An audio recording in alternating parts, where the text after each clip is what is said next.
Hello, I'm Anna Gomez. We have a comprehensive breakdown of the most important homecoming game since the 2013 season for men's basketball. Oh snap. And I'm Jake Smolinski, and men's soccer has broken my delicate heart in the first round of the WAC 10 tournament. We'll cover it. You're watching LaSalle TV's home for Explorer Athletics, SportsLine.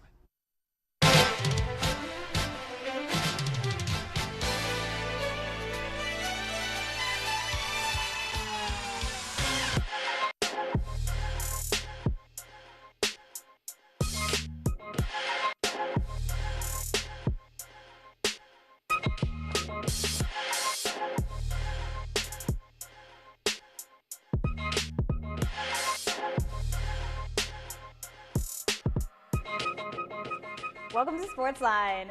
Jake, how you doing today? I'm doing lovely. Well, that's good because we are finally wrapping up fall sports for the season. Thank God. And after that, once we wrap up those fall sports, we are going to be going the most in-depth. We're just going directly in. We are going just very deep mining. Yeah, we're in West Virginia. I don't know. But first, let's take a look at what went down this past week for our athletes. We'll get there, Jake. The men's and women's cross-country team headed to Penn State to compete in the NCAA Mid-Atlantic Regionals. The men came out strong and landing themselves in 13th place. Francis Ferruzzi was a key runner in the race for the Explorers as he took the 10K course and came in with just a little bit over 31 minutes. That led the blue and gold senior to cross the finish line in 17th place.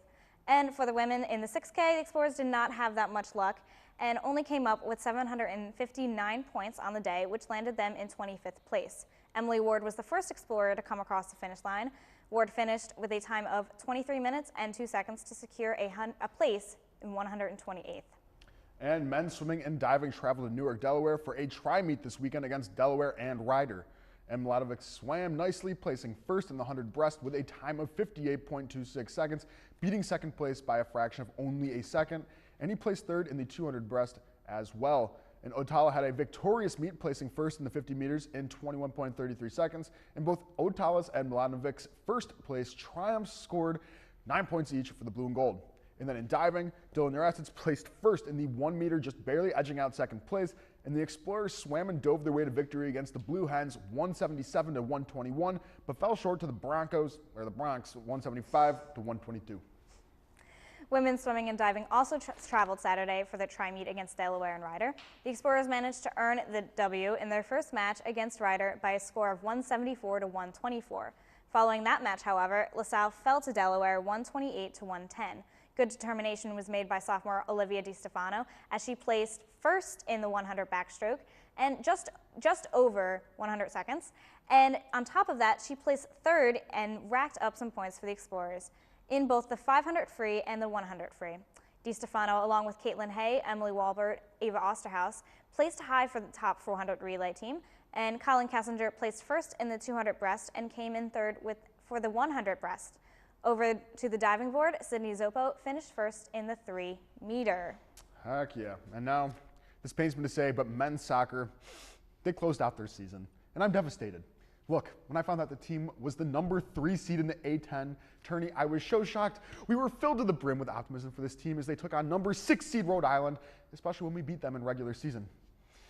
2-1, but alas, the Rams switched things up and they changed up their gameplay, winning 3-1. And URI played the underdog slot, opened up, scoring late in the first within 20 seconds of each other. And that put us down 2 going into the second. No good, but good old Matt Robinson knocked a free kick into the net right before the 80th minute, and it was bittersweet as the Explorers closed out their season and their hopes of moving forward in the A10 tourney. We do have consolation, though. The Rams went on to compete against number 2 Fordham, losing to the eventual A10 champions. So there's that. Yeah, I mean, at least that happened.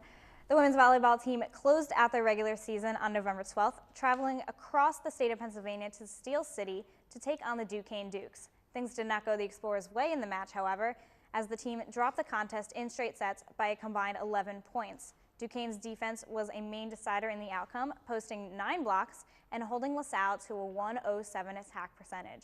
Leading the Explorers in kills was Devin Cora, who tallied 13. Catherine Wood added a career-high 3 service aces and 28 assists as well in the Blue and Gold's 20th loss of the season. And the women's basketball team kicked off their 2016 campaign at the Goal Arena on November 11th when they welcomed the Lafayette Leopards to LaSalle's campus. And it was a low-scoring affair to start the season and failed to pan out for the Explorers as they got off to a disappointing start with a 56-49 loss. And things were looking promising heading into halftime when the Explorers closed with 4 unanswered points to trim the deficit to 5. However, the LaSalle team, usually strong in the second half, did not show up for this game. They quickly allowed the Leopards to start with the third quarters with 9 straight points. Down by as much as 16 in the second half, LaSalle tried to mount a comeback in the final 2 minutes before falling short. Amy Griffin led all Explorers with 16 points, while Jasmine Alston added 10 rebounds and 7 assists. 3 nights later, on November 14th, the team took a short drive down to Broad Street to the Leocor Center to take on Big 5 rival Temple. And this time, the points came early and often for both teams. Down 27-21 after the first quarter, the Explorers took control of the Owls in the second frame to regain some ground, ultimately heading to the locker room trailing by just 1 point at the break. Following just seconds later left in the half, LaSalle managed to take the lead less than a minute into the third. But they fell behind again on Temple's next possession and were unable to retake the lead for the remainder of the game, dropping their second straight game 86-70. Amy Griffin was the standout again for LaSalle, putting up 24 points, 8 rebounds, and just 5 assists. And the men's basketball team kicked off their season against the Big 5 rivals, the Temple Owls, on Friday, November 11th. Unfortunately, the Blue and Gold lost to the Owls in overtime 97-92. Nonetheless, the Explorers put up a valiant effort in their season opener. Temple outscored the Explorers in the first half of the game 42-39, and LaSalle was down in the second half but made an incredible comeback, erasing a 10-point deficit in the last 6 minutes of the games with 4.6 seconds left in the half. Jordan Price three-pointer tied the game up 81-81, sending into overtime, and despite their incredible second half comeback, the Blue and Gold could not compete with the Owls in the extra period and were outscored 11-16, losing the game 97-92. In their first regular season game of the season, redshirt junior B.J. Johnson transfers from Syracuse scored a game-high 23 points, and senior Jordan Price scored 22 points. Redshirt sophomore Pookie Powell scored up another 17 points for the Blue and Gold, and Powell also had 8 rebounds and 4 assists in the loss. And now the Explorers are 0-1 on the road and 0-1 against Big 5 teams, but this may change. Maybe it already has. Thanks, Jake. And that is all the recaps we have for now. When we come back, we're going head first into a breakdown of LaSalle's homecoming versus Texas Southern. Oh, lordy. Stay tuned because we're diving in.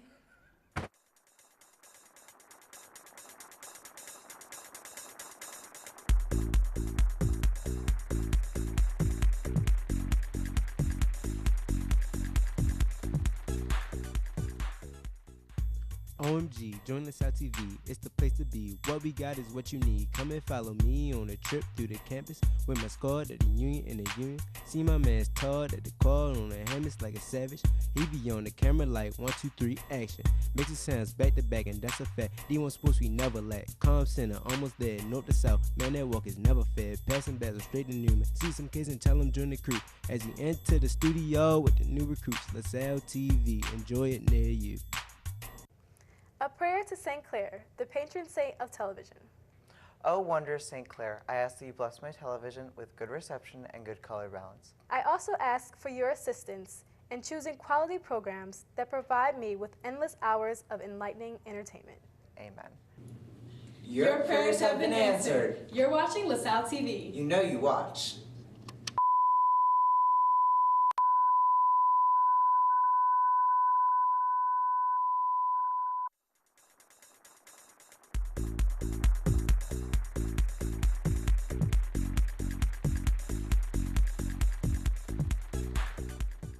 Welcome back. And if you're watching right now, you are probably just as psyched as Ann and I are for homecoming this year. And we broke down the men's basketball team last week, but now we're going to get deep into the matchups against Texas Southern.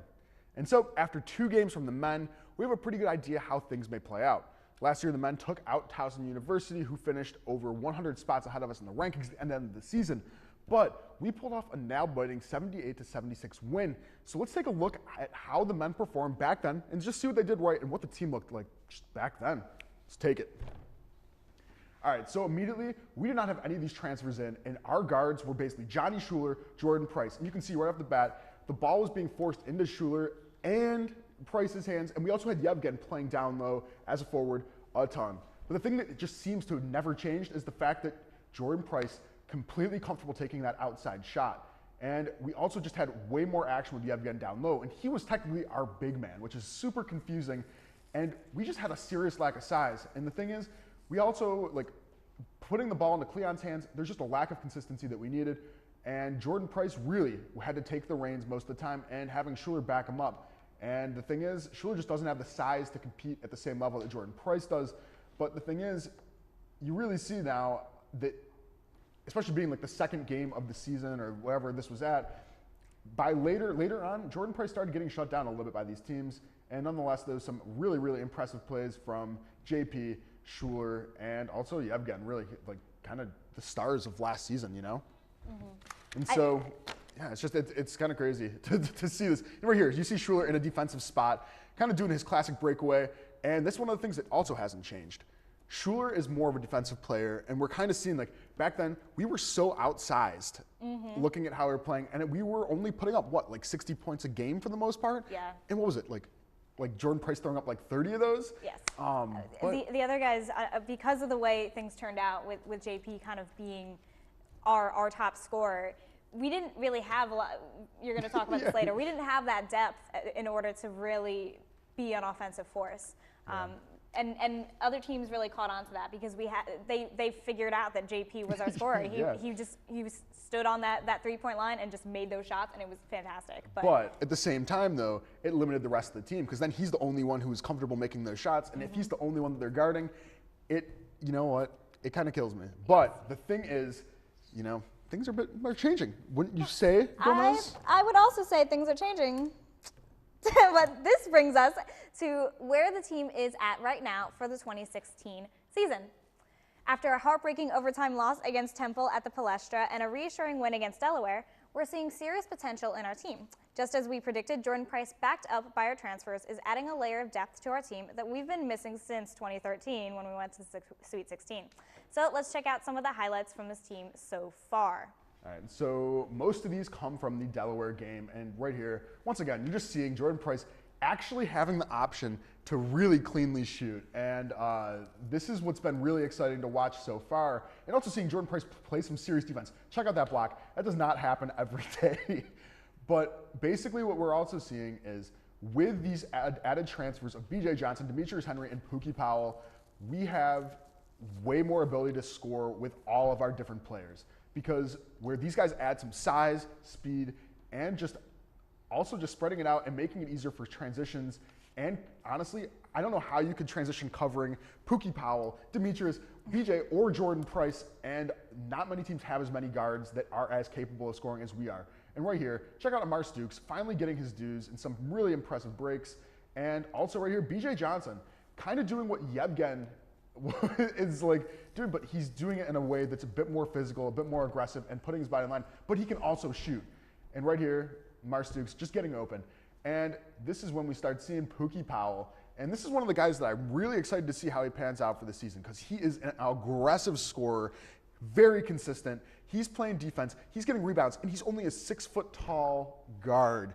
And the thing is, to have him being fast, aggressive, mean, getting in there, we have the chance to see B.J. Johnson and Jordan Price kind of sit on the outliers and really put away some of these threes. And right there, Demetrius Henry, beastly. And then, what is the last time we have seen more than more than one dunk in a game? And right here, Pookie Powell. Oh my goodness. Just straight up, cutting that up. No regrets on that one. Just taking that straight to the top. And it absolutely blew me away. Pookie Powell. That was, you know, we really milked that here at LaSalle, that dunk by Pookie Powell, but that was beautiful. Not seen much of that like in the NCAA in a while. But the thing is, to talk about this season right now, it's a completely different team. We have an entire layer of depth coming in from these transfers, and kind of just reiterating what I was saying, getting to see Jordan Price get to have some actual movement and not trying to force off these shots. I think we're going to see his field goal percentage jump up. Really? He's getting, like, in terms of like just actually getting these shots. And just seeing, I don't think he's going to score as much this season. You know how he was at like around 25 points per game. Right now he's sitting around like 18, and it's only 2 games in. He doesn't need to. Exactly. He's got a squad behind him that is going to make those offensive plays, and we just saw that with Delaware. I mean, that was that was so exciting to see, especially leading up to these next 2 games. Yeah, and I think that one of the things, though, is you really can't discount all these other players. And right now, you're going to see, our transfers really making an impact. You got B.J. Johnson, and you got J.P. and Pookie Powell really putting up most of the points for the team. But the thing is, these guys are all, like, the other people on the team are classics, like Schuler, Cleon, and Stukes. These guys, they're not in for the same amount of minutes as these other guys, but when they are in, they're still doing important things that are bringing this entire season potentially together. And I know this is so early to call. I'm so excited to see what's going to happen with this team because we have these kind of like veterans, the old guys of Cleon Roberts and Stukes, and it's really fascinating to see kind of, it's almost like the old team versus the new team and how they're blending together. And so far, what we've seen so far is a really just cohesive, what's the word, nuanced blending, I think is what we're going to see. It's going to be very elegant. Coach G is all about that elegance. Oh, yeah. Decadent. But the thing is that has me asking, though, what does this mean, though, for the game against Towson? So let's get into the matchups. Let's pull up the guards. CG, let's see what happens. We got our guards. You got Jordan Price, you got B.J. Johnson, you got Pookie Powell. And looking across this scoring average across the board, it's impressive because there are not many teams with guys who have 3 people scoring over 15 points. And on top of that, looking at their the amount of 3-pointers they've had, 6, 4, 2, that is a ton of just diversity on that squad. And then even looking at the rebounds, our guards are in there and they are splitting it up and they are putting in the time. And that's just per game. But the thing is, I've been very, very, very much impressed by just our 3 main guards. And if we go down to who we're going to be facing against Texas Southern, and they basically only have 2 guards that have been really putting the pressure on their opponents, and that is Zach Lofton and Deulani Robinson. And Zach Lofton, he is the Jordan Price of last year for this team. Okay. You know what? 22 points per game. He's putting up about the same percentages all around as JP. And I have a feeling that they're going to be going head-to-head during this game. And I do know that Zach Lofton has a bit of size on Jordan Price, so I'm excited to see that. Ooh. Then looking at Deulani Robinson, he's going up 15 points per game. Same, 6 3-pointers, and in terms of rebounds, not as much. But the thing is, though, I think that we definitely have a severe advantage against these guards because, you know what, we have so much more diversity in terms of how they're playing, how they are, how they're going to be balancing their squad. And yeah, I'm excited to see how we end up stacking up. And as always, Jordan Price is going to be a nightmare to try to cover, and also B.J. Johnson and Pookie Powell, especially with how they're playing. That brings me to the forwards. And so if we can bring up that slate right now, we have Demetrius Henry and B.J. Johnson once again, and B.J. Johnson kind of swishes in between whether he's guard, whatever, And the thing is, you're seeing Demetrius Henry. He is the big man that we've been missing for the past 3 seasons. And you know what? He's putting up, 9.5 points per game. B.J. Johnson still put up a 16. But the thing is, Demetrius is adding a ton of extra weight, extra height down low, really, and also kind of stifling a lot of these opportunities. He's just intimidating in general. Exactly. And it gets me really excited to see how he's been playing against some of these teams and just seeing the impact of not having just only having Yevgen down low. Now we finally have somebody who's 6'7", 6'9", who is finally stacking up to some of these bigger players. And that brings me down to the people right below. And these are the forwards that they have. And they have Derek Griffin, Lamont Walker. And once again, I think, we, just looking at these 2 stats kind of matched up, I think we have the chance to potentially push them around a little bit and put some pressure on them. But it also has me very, very intimidated because, they're still a very, very good team. And that brings me, though, to the centers. And we got Tony Washington versus Marvin Jones. And this is a quick one. Looking at this, Tony Washington has also been stepping up as a center this season. And, the same thing. Having him actually be full in action right now is amazing because him and Demetrius can really play down low like that. But the thing is, Marvin Jones, this is actually one of the people that I'm most scared of. He is one of the most aggressive rebounders that in the NCAA right now. And he is terrifying, averaging 8.7 something rebounds per game.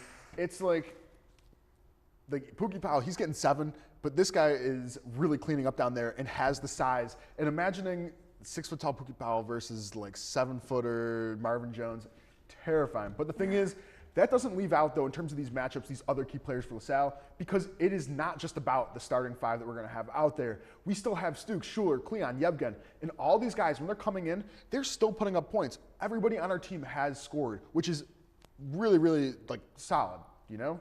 That it's really going to set us up for a strong showing this season. At least in the beginning, what we're seeing right now and the hints that we're getting is pointing to a really, really strong offensive season and the depth that we need in the back as well. I'm super, super excited, and it's great that Tony Washington is really stepping up. Yeah. He was really in a good spot last year to really make that like next step in leadership. So it's really going to be fascinating to see how he goes against Marvin Jones. Exactly. And so that kind of brings me down to teams, just both of the teams overall. And so right now, this kind of translates. You know, LaSalle's averaging 83 points per game. Texas Southern's averaging 78. And looking at how the teams are stacked up, I know it's still so early in the season to even make speculations like this. But the thing is, though, they're only having Lofton and Zulani as the guys that are really putting up the points. Okay. We have a 3 spread, and just having that extra third guy who's capable and looking for those opportunities and getting, like, on average, like over 15 a game, like having that third guy that's able to do that, that is what's really gonna probably give us the advantage, because they don't have the same drive that we have. Like they have Lofton, who's gonna be able to put up 22 points, like no problem. But I am just extremely excited to see how spread out we are. It's gonna be cool. And finally, there is a very important graphic that got pulled up by Sports Illustrated. Would you like to run us through this, Gomez? Sure. Well, our athletics department interviewed some of our big guys. We got Pookie Powell there, Jordan Price. They interviewed him, and among one of the questions was, how would you do stacked up against LeBron James? And all 4 of our guys said they would beat LeBron James. Now, that is, you know what? That is optimistic in the style that we are going with this game. But Sports Illustrated actually picked it up and talked about it and was like, look, guys, you guys you're D1, you're at LaSalle, but you're at LaSalle. but we did have that really, really awesome dunk from last And game. that's what they covered. They're like maybe he does have a chance. So I would love, my dream just in life would be able to see Pookie Powell and LeBron James now face off. Yeah, LeBron James face off, and that'd be outstanding. But the thing is, what's great though is, hey, we're getting some national coverage, whether it's notorious or not. But the thing is, that wraps us up for the most part with our extreme homecoming breakdown. Thank you for watching. This brings us to break, but when we come back, we'll be back here with Dana Pecora for a marquee matchup and picks of the week. So stay tuned.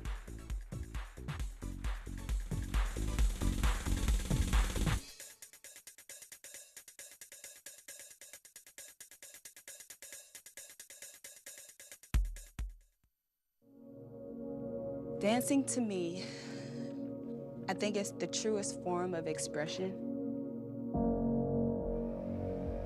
I was a dancer since I was 4 years old. I was tripping and I was falling and I didn't even know what multiple sclerosis was. With the 360 camera, it gives the chance for someone to see what I see, experience what I experience. Have a surprise. Are you ready for this? Here we go. Oh my God.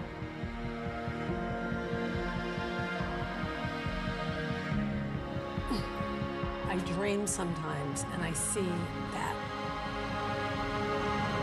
I like the way your arms and yay.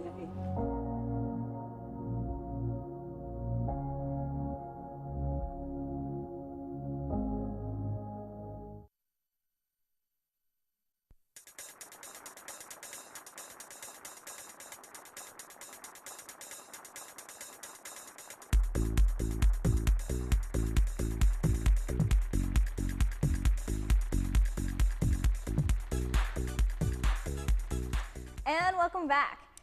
Dana, welcome aboard. Thank you. Welcome to our, welcome back. Besides our big homecoming game that we just threw everything at you, there is plenty of LaSalle sports action this upcoming week. So let's throw it over to Dana Pecora for this week's marquee matchup. Hi, let's get to it. I'm Dana Pecora with this week's marquee matchup. A highly anticipated men's basketball game between your LaSalle Explorers and Drexel Dragons, Sunday, November 27th at 4 p.m. The team has gotten off to a pretty exciting start with a 1-1 record so far this season, with a big potential win during the homecoming game on Saturday to really make a mark.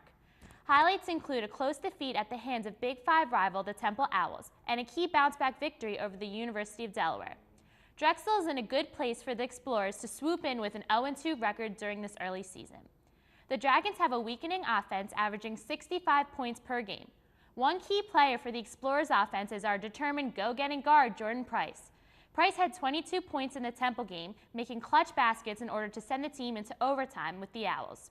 He also had 15 points in the Delaware game, helping give the Explorers their first win of the season. His desire to score and never say die attitude will be key these upcoming weeks. The second key player for LaSalle is guard Pookie Powell, who had delivered some major points as well for the Explorers. He had 17 points and 4 assists in the Temple matchup and 14 points along with 6 assists in the Delaware contest. His playmaking abilities will be key in this matchup. Some advantages that LaSalle must make use of for this game is the depth of their bench. The Explorers bench has contributed roughly 78 points in the past 2 games this year for LaSalle. So it is safe to say that the production from the bench will be relied on heavily. Another thing that LaSalle must focus on this game is their turnovers. The Explorers have done a good job at limiting their turnovers this season, so it will be crucial for them to continue this trend in protecting the ball. This will be an exciting game for the Explorers as the arena will be packed with highly enthusiastic students coming off the homecoming game. Thanks, Dana. Outstanding. Yeah, I haven't even thought about tallying up all those points with, just everybody on the bench. So very impressive. Thank you. But great to see you on the desk. But now, picks of the week. Okay.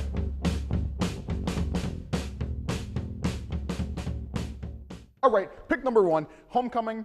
We're going to go for a win. Yeah, we've already said enough. We've already said way too much about that. So that brings us to pick number 2, swimming and diving versus Penn. Ooh, this is going to be a good one. Penn is always a brutal team. Tough rivalry. We need to perform all around. All of our relays, we need to punch through. I mean, we need Otala, we need Fabian Bergman, we need all these guys to really just class it up. And this brings me to pick number 3, women's basketball versus American. It's a home game. It's post-homecoming. If we win, we might have the enthusiasm we've needed. You know what? Amy Griffin, she's killing it. Jasmine Alston as well. But we need some communication. Hit Micaiah opens. She's open. She's looking for the layup. And yeah, that's about all. Beautiful, Jake. Absolutely beautiful. That just about wraps it up for us this week. If you can't make it out to see the marquee matchup, be sure to tune in next week for our coverage. Keep up with this weekend's other sporting events by visiting GoExplorers.com or check out this week's edition of the Collegian with a basketball preview. And also check us out on Facebook at facebook.com/LaSalleTV. We welcome you to send us your thoughts and suggestions there. And for Dana and our SportsLine team, I'm Anna Gomez. And I'm Jake Smolinski. Thanks for joining. We'll see you at the game.